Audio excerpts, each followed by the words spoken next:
coming. Picked up. Purdy sets. Launch. Has Samuel wide open. He's got it. Touchdown.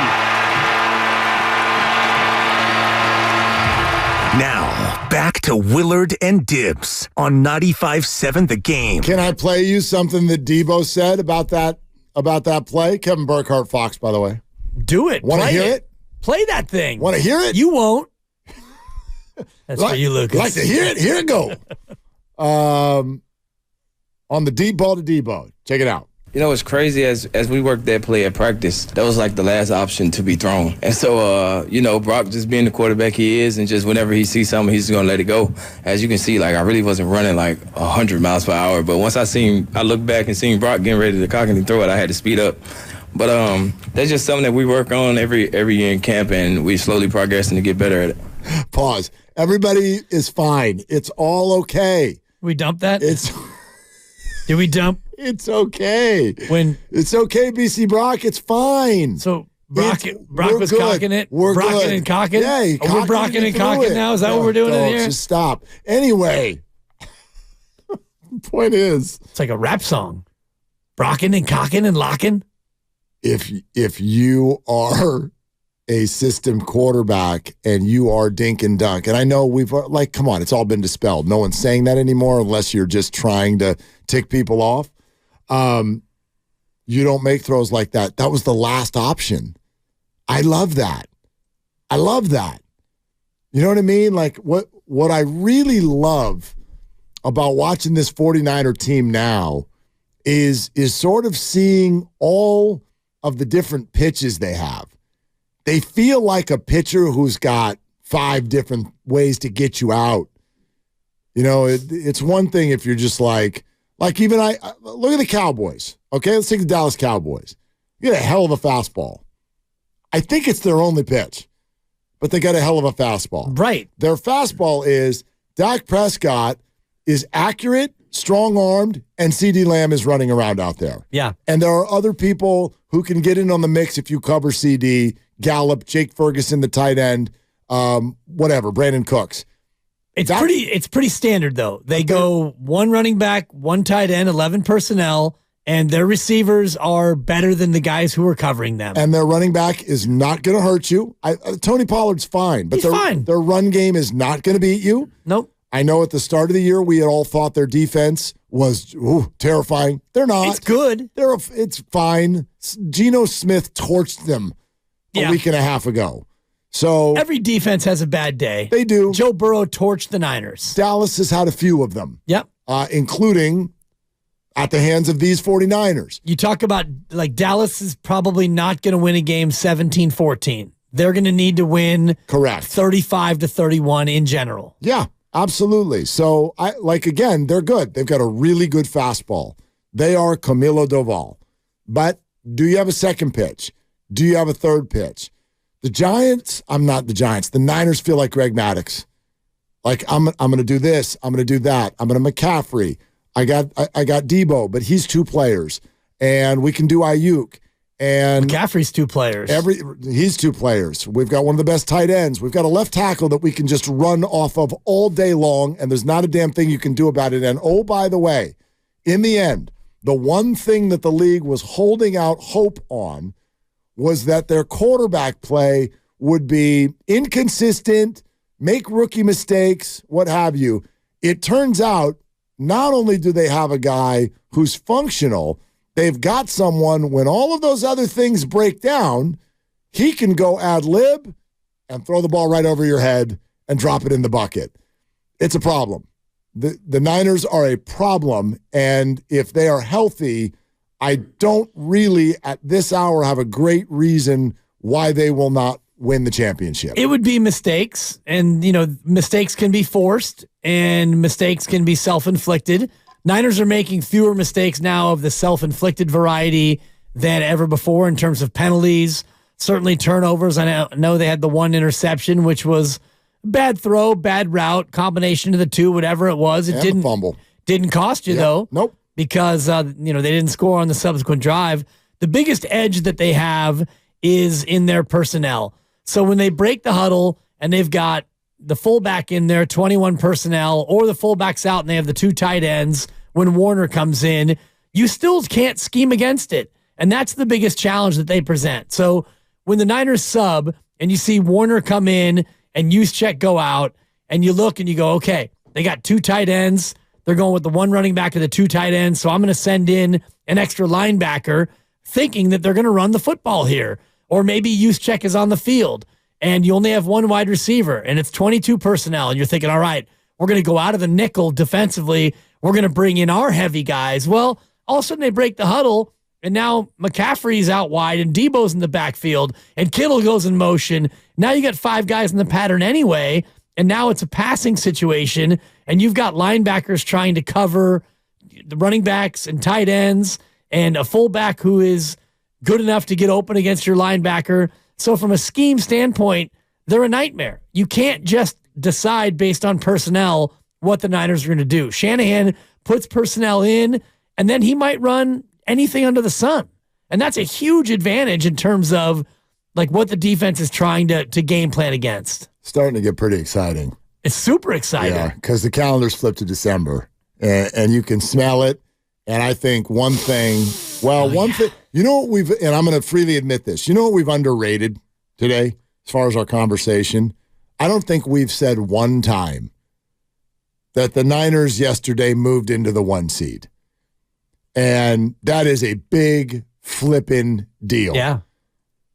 I'm telling you right now that if this team is blessed with health and home field advantage, I want you to listen to me right now, and I want you to buy your loved ones a hotel room in Vegas for February. That's expensive. Damn right. Maybe go Verbo, Henderson, Nevada. Maybe just drive in on that day. Whatever it is, I'm telling you right now that if this team is healthy and the 1 seed, they are going. Nobody is coming into Levi's Stadium and beating a healthy 49er football team. And I know that's a little bit of a qualified statement because it's like, okay, what does healthy mean? I don't know. If you give me a short list of players, who's on it? Provided that if you give the 49ers the 1 seed, Brock Purdy, and Christian McCaffrey, Nick Bosa, Fred Warner, Trent Williams, the receivers, if those guys are all active for those 2 games that you have to play if you're the 1 seed, you're not winning. I don't care who you are. I don't care if you're Dallas or Philly or you're not coming in here and beating that team. That's where I think we're at. I think that that's a fair statement to make. And, you know, if you get the 1 seed, that means you either run the table or you only suffer 1 loss. And, you know, Philadelphia is probably going to suffer another loss. And oh, you see who they play. I mean, it's pretty soft. Monday night at Seattle, it might be your last shot. A desperate Seattle team. And they might lose it. You're right. They have the Giants twice and Washington. Or no, it's in Arizona, I think. I gotcha. Yeah. Gotcha. Yeah. The schedule rest of the way for Philly goes at Seattle, home to Giants, home to Cardinals, at Giants. Yeah.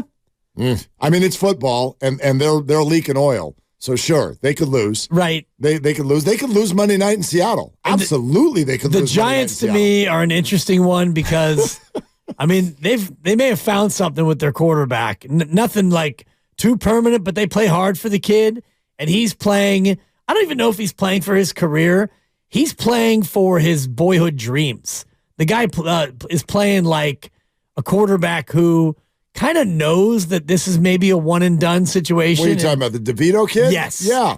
I mean, no, you're absolutely right. No, I mean, he's got something there in terms of he's just out there playing football. Like if you and I went to sleep and woke up and our dreams came true, this guy's dream has come true. He's an NFL quarterback for his hometown team. He is. The guy lives with his parents. So I do think against a suspect Philadelphia defense at home, he might be able to catch a little lightning in a bottle. Tommy DeVito. They're going tonight here in 15 minutes. Yeah. I'm just looking at his numbers. I mean, they're not bad. No. They're not bad. You do this, you keep a job. I don't know if he'll ever a job. You're right. No, like someone will be like, sure, that can be our backup. If you look at his numbers right now, 63% completion percentage. His QBR is 92.4, 7 touchdowns, 3 picks. Yeah. If you could get a backup to come in for a long period of time and throw more TDs than picks, you take that all day. Of course. Take that all day long. So, yeah, he can keep working in the NFL. Yeah. So I'm not rubber stamping Philly over the Giants twice. I mean, the Giants are, heck, they could surprise Green Bay tonight. And although Jordan Love's been playing fantastic, Yeah, he and has. The NFC North might actually get 3 teams in the playoffs, which is crazy to think about. I mean, inexplicably, right? I don't think that they won't get 3. They won't get 3 because Some of those teams got to play each other, I'm sure. Well, no, yeah, I guess they could. You're right, they could. I mean, if Green Bay wins tonight, yes, the current layout would have 3 of those teams in. The Vikings and Packers would both be wild cards, and Detroit would be your division winner if Green Bay wins tonight. That's where it sits. With the Rams and Seahawks, 6 and 7, the Niners are already dormy in the NFC West. They win the division. They make the playoffs tonight with a Green Bay loss. Correct. They clinch. But they've already got the West unless, they've already got. Well, if the Rams win out and the Niners lose out, then they would lose the West. Correct. But they earn a playoff. That's not going to happen. Yes, they earn a playoff berth with a Green Bay loss tonight. Yeah. But in terms of, the 1 seed and what you were saying about the Niners, I think you're right on the money. If you want to take your top 8 or your top 10 players and think about yesterday, Mooney Ward was hurt and it didn't even matter. Your number 1 cover corner. Lenore came in and shut down DK also. Right. They're completely in his And head. Ward may be out for a while. Doc Pandia tomorrow, we can get his insight in terms of the groin and what that might mean. But if he's out until the playoffs, and you saw who the Niners brought in on the practice squad, right? Jason Verrett. Yes. He's back. Yes, he is. So they're trying to get him up in time for the playoffs. I don't know what the Ward situation is, and you hope he's. Certainly would love to have him 2 weeks from tonight. You'd certainly love to have him. Yeah. Although Baltimore, while I think the world of Lamar Jackson, it's a little bit different in terms of what the cornerbacks are asked to do. I think when you're going against Baltimore, but their receivers are trending up. This kid Zay Flowers is really good. Odell Beckham looks like he's having a little bit of a resurgence. That's going to be a hell of a fun game. But, yeah, I hope Charvarius is back for that game. But outside of that, the point I'm bringing up is you look at who the 49ers are going to face as far as quarterbacks the rest of the way. Kyler Murray, Lamar Jackson, Howell, and then Stafford. Doesn't terrify you that much in terms of standard drop back, throw for 300 yards type guys. And I just feel like the confidence in the 49ers secondary is as high as it's been in a long time. You're listening to 95.7 The Game, KGMZ FM and HD1 San Francisco, always live on the free Odyssey app, Twitch, and YouTube. The idea of Mooney Ward being out would have terrified us 5 weeks ago. But Lenore, even Ambry Thomas are starting to look like very, very viable players out there in the defensive backfield. And when you combine them with the pressure that they get on the quarterback, I don't know, man. I don't know. It's it looks like the best offense in football and the best defense in football all at the same time. I do have an update from Kyle Shanahan on Mooney Ward. He has already talked today, and he said they got to monitor how this week goes. His status for this week is a maybe. We'll see towards the end of the week. We'll see how it goes. Okay, I think that's a positive update because as we know, and we always talk about, they know a lot more than we do about what the injury is, and for him to not say that he's going to miss some time and that there's a question already for this week, that's all you want to hear. And I don't want to, you don't want to peacock too much, but I feel like they got a shot to beat the Cardinals without him. Let's put it that way. Yeah, I like their chances. I think the line opened up at 13. Is that what I saw? 13 and a hook. And a hook, yep. Yeah, yep. so. I'll tell you what it is right now, though. Yeah, it probably got bet up already. I would wonder about that. I mean, I don't think that this is a letdown spot in advance of Baltimore. This team feels letdown spot proof right now. Still 13 and a half. The way they're playing with such great confidence. And you mentioned it, complementary football, the offense and the defense feeding into each other so perfectly. the pass rush making it so the secondary can thrive. Fred Warner, he might have made a little bit of a statement in his DPOY quest yesterday just by getting that interception. Because when it all comes down, things like stats and numbers do matter. And I think it's a long shot case. We can ask Peter King about it tomorrow when he joins us at 3:15. But, if you're on the best defense in football and it feels like the Niners have now earned that mantle, if you're the defensive captain, you're the green dot wearer, and you've got good numbers on the best defense in football, you're going to get some votes. I agree with you. I was just pulling up while you were talking, and we've got more injury updates. We're going to go live to Champ Grandy here in just a second. But I was pulling up the odds to win NFL DPOY because I sort of feel like it's lacking a definition right now. As you were talking, I'm like, who is the defensive player of the year? Early on in the year, everyone was hot on Myles Garrett. Oh, yeah. But it's calmed down a little bit. So hot. Cleveland is still very good. I'm looking at it. Who do you think is the favorite to win the award right now? Well, I just tried to punch up the odds. Well, I looked, and it came up as Rudy Gobert. Feel like you might have clicked the wrong no link. buzzer. Yeah, I felt like he's plus 200. So who do you think it is? Who do you think it is? I think it's Rudy Gobert, Mark. Honestly, I would still probably go with Myles Garrett as the favorite, just because I'm stuck in this NBA loop right now. He's the second favorite. Yeah, he's the second. Oh, I just favorite. saw it here. I just saw it on my odds pop up. Yeah, Micah Parsons. Micah Parsons plus 125. Is that what you're seeing? That great of a year? No, I'm actually seeing minus 125. To be honest, I got it at DraftKings here, plus 125. Yeah. Then Garrett, then Watt. Then a huge jump to Deron Bland. Josh Allen of the Jags. Nick Bosa is favored over Fred Warner, then Danielle Hunter, then Max Crosby, then Fred Warner. So 1, 2, 3, 4, 5, 6, 7, 8 players ahead of Fred Warner in the current odds. So if you do like his chances, I'd put $100 on it because if he wins, you're going to get $8,000. You got it at 80 to 1? Plus 8,000. Yeah, to me, that's just ridiculous. I agree with you, but he's not going to win it. Right. He's not even the favorite on his own team. And I think that you said this earlier this year. It's become a pass rush award, and it's become a lot of it is popularity. It's kind of like the Gold Glove in baseball, where you get that reputation, and as long as you have somewhat of a good year, you're going to win it every year. Although now with all the UZR and all the other defensive metrics that we have in Major League Baseball, we certainly look at Gold Glove a little bit differently. No doubt. I mean, this has been true for a while. I'll never forget Aaron Rodgers joining, like he was mic'd up, and the Packers and Niners had just played. This might have been a couple years ago. And he says to Fred Warner, he goes, everybody knows you're the best linebacker in this league. Everybody in the league knows it. They may not know it on the outside, but they know it on the inside. And, one guy's opinion, although a pretty important guy, and the more you look around at it, I think it's true. And some of the guys are listed as linebackers, but they're pass rushers, like TJ Watt. He's listed as a linebacker, but he's a pass rusher. Fred Warner is the top true linebacker on the board. The rest of these guys are all pass rushers. So I don't even know. It's kind of like Fred Warner winning DPOY kind of got a little bit of a Tyreek Hill winning MVP feel to it. It's like, are you even allowed to do that out of that position anymore? Exactly. I don't know. It seems ridiculous, but, when you look at the way I would look at it is you look at the best defense in football, which is the Niners, and then you look at their best defensive player.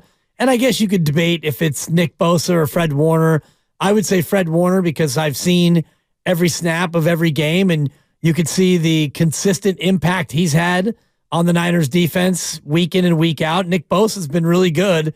And, you look up and you realize, geez, all of a sudden now, even statistically, he's having himself quite a good year. Yeah. No, he's been amazing. And this whole thing just is starting to feel different. Very mindful that every couple of weeks, every 3-4 weeks, things suddenly feel different in the NFL. Look at how you feel about the Eagles right now. How you feel about the Eagles today Monday, December 11th, versus how you felt about them when you woke up Sunday morning, December 3rd. Your perception change in those 8 days of the Philadelphia Eagles is what? It's dramatic. It's, totally. It's kind of what you were saying going into the game, and I give you your flowers, even though you don't want them. Thank you. You deserve your flowers. And I actually was thinking about this over the weekend. We need to come up with like a bit where, it's time to give out some flowers. Give out the flowers. And you deserve a nice big bouquet because you said it before the Niner game. Not only that the Niners were the best team and that they would handle the Eagles, but that the Eagles, 9 days in advance, you said the Eagles were going to lose to the Cowboys, and they got crushed by the Cowboys. I know the score indicates that it was closer than it actually was. That game wasn't very close at all last night. Dallas handled them. And so, to your question and your point, I feel a lot different about Philadelphia now than I did 2 weeks ago. So, I mean, maybe we feel that way about the 49ers in 2 weeks. I really, really doubt it, but who knows? Who knows what's going to happen in these next 4 games? But I tell you what, they've had 2 different runs now, 2 different 5-game win streaks. Both times at the end of them, you feel like it is a pretty firm answer that it's the best team in football. I know there's other 10-3 football teams out there, but Vegas will tell you, people in the league will tell you, not all 10-3 football teams are built the same. This is the best team.